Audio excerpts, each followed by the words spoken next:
à tous. Donc là maintenant, ça fait longtemps que nous ne sommes pas entraînés, ça fait maintenant 2 semaines et demie qu'on ne s'entraîne plus, où on se focalise sur le karaté surtout parce qu'on avait les 26 katas à apprendre. Maintenant, nous allons recommencer un nouveau programme de musculation.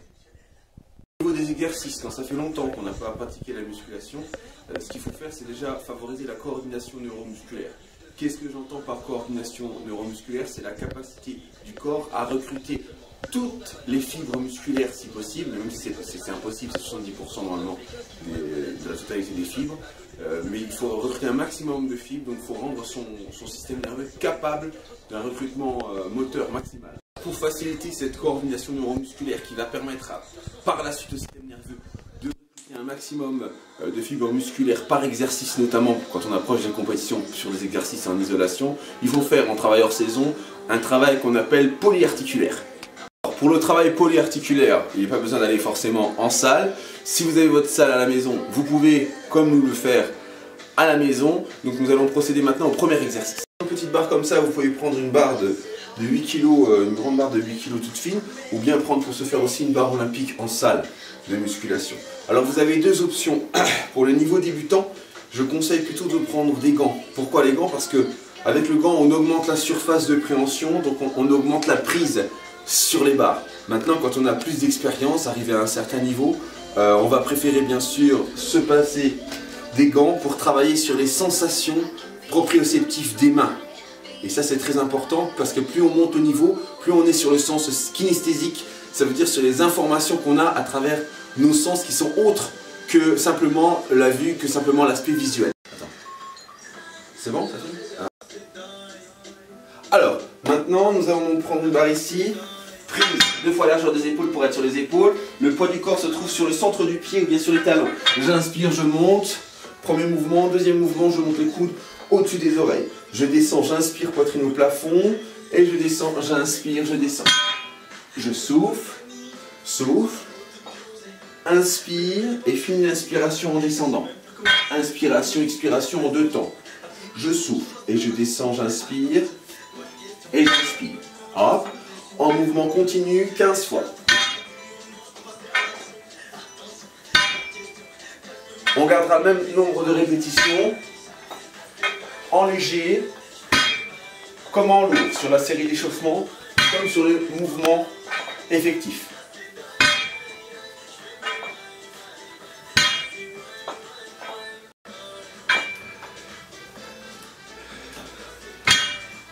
Alors sur ce type de mouvement, ce qu'il faut surtout contrôler, c'est la répartition de la charge au niveau des pieds et aussi la coordination, respiration au mouvement.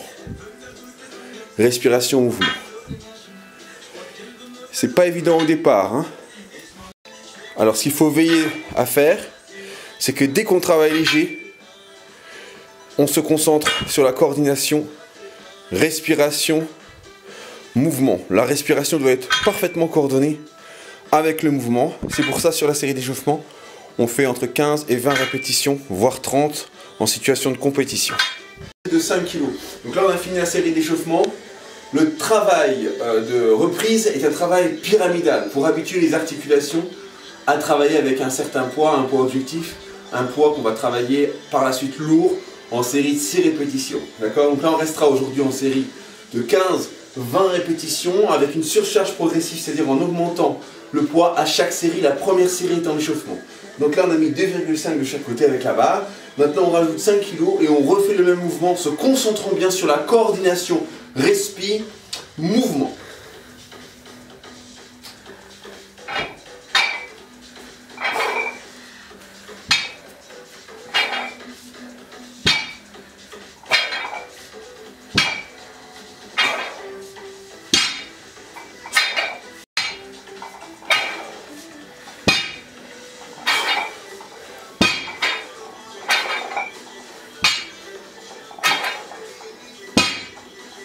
Étirement dynamique préparatoire des épaules, l'articulation la plus sensible du corps. Rotation arrière. Et on repart. Alors ce qui est difficile ici, c'est d'aligner la colonne vertébrale, les coudes et les épaules. Il faut que les coudes montent au-dessus des épaules au niveau des oreilles et que les mains restent alignées avec les épaules. Toujours en plaçant son poids du corps, comme si on allait s'asseoir sur les talons. La difficulté supérieure consiste à quand on tire la barre au niveau de la nuque, en soufflant, on doit serrer les abdominaux pour ne pas cambrer le bas du dos. Alors maintenant, donc, je vais rajouter un 10 de chaque côté. Donc là, je commence à arriver dans le travail modéré. Dès qu'on commence à charger, et dès l'échauffement, il faut déjà y penser, il faut bien penser au socle. Le socle, ce sont les jambes. Hein. Comme m'a dit mon formateur, on meurt par les jambes. Donc il faut un très très bon socle et des jambes puissantes pour réussir des mouvements polyarticulaires, même assis. Donc là, on va les faire debout pour que ce soit plus expressif. Je prends ici la barre, je la rapproche et la barre ne quitte plus mon corps. Inspire, souffle et on y va. J'inspire et je souffle.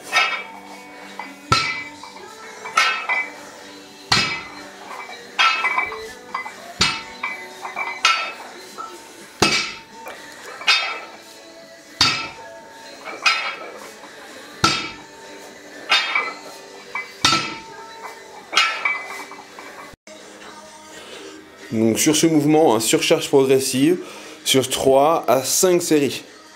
La première séance, on peut faire 3 séries. Mais toujours en montant à chaque série la charge. Très important. Bien équilibrer les deux bras, synchroniser la respiration, monter les coudes avec un socle puissant, en ayant une bonne répartition du poids du corps sur les talons et le centre du pied au niveau du socle. C'est très important. De là va dépendre toute la chaîne dorsale avec la contraction abdominale quand on monte les bras. Alors, comment tu t'es senti sur cette série? Dur? Oui, quand même. Ouais, tu sens une petite pression dans les épaules? Oui, en fait, on dirait que c'est rien, mais c'est très physique et le cœur, là, c'est très cardiaque aussi. Hein. Voilà, parce qu'en fait, on mobilise un maximum de masse musculaire. Les cuisses sont mobilisées, les mollets sont mobilisés, les stabilisateurs du pied sont mobilisés. En fait, le corps entier sont mobilisés sur des séances de reprise, c'est bien normal. Maintenant, en fait, arrivé à un certain stade au niveau du poids, on a deux solutions. Ou j'imprime la dernière charge pour préserver mes articulations, je mise sur la prudence, je reste sur la même charge, la charge que je donne comme finale, sur laquelle j'ai parié sur ce jour, et je rajoute une série avec la même charge. Ça, c'est ce qu'on appelle la charge d'impression. C'est ce qui vous permet de reprendre le prochain entraînement à partir de cette charge-là pour commencer à avoir votre travail effectif, celui qui va vous apporter des points. D'accord? C'est votre charge tampon, la charge d'impression. Le même jour, vous pariez sur une charge d'impression plus importante. Alors ça, c'est quand on a au moins 2 semaines d'entraînement derrière. Et là, la pyramide, on n'arrête pas, on n'imprime pas. On rajoute tout de suite une charge supérieure vraiment à chaque série. Donc sur les premières séances, sur les 4 premières séances, je vous conseille de choisir votre charge d'impression et d'imprimer bien cette charge en faisant une série en plus supplémentaire pour bien préparer l'articulation. Au début, il est plus important de préparer ces articulations que de chercher automatiquement la surcompensation qui sera donc inefficace si on ne passe pas par cette phase d'impression. Merci. Bien évidemment, comme on filme en même temps, on explique, la séance ne peut pas être aussi intensive que quand elle est sans explication et sans film, bien évidemment, puisque quand on explique, on donne, donc on donne une partie de soi-même, on donne un pourcentage de son maximum. Donc ce qui veut dire que là, mon maximum est minoré de la quantité des choses que j'explique et de la vidéo et du contexte, on va dire, filmographique. C'est tout à fait normal.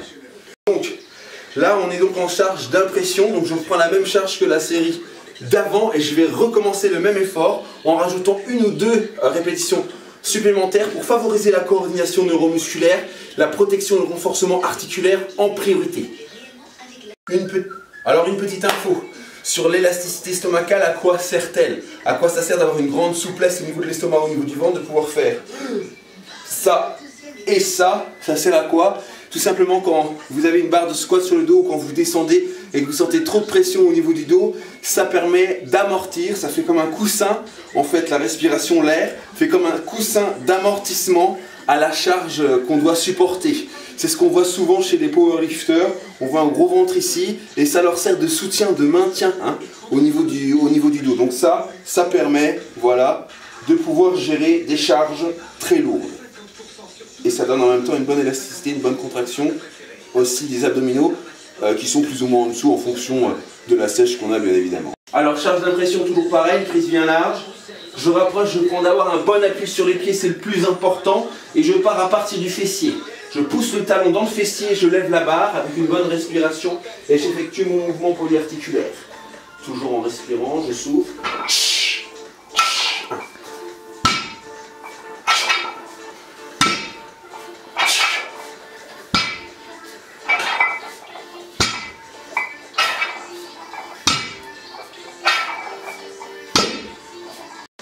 Donc, bonne synchronisation du tout. On se place bien dans les talons, descend bien le fessier, poids du corps dans les fesses. On monte par les talons.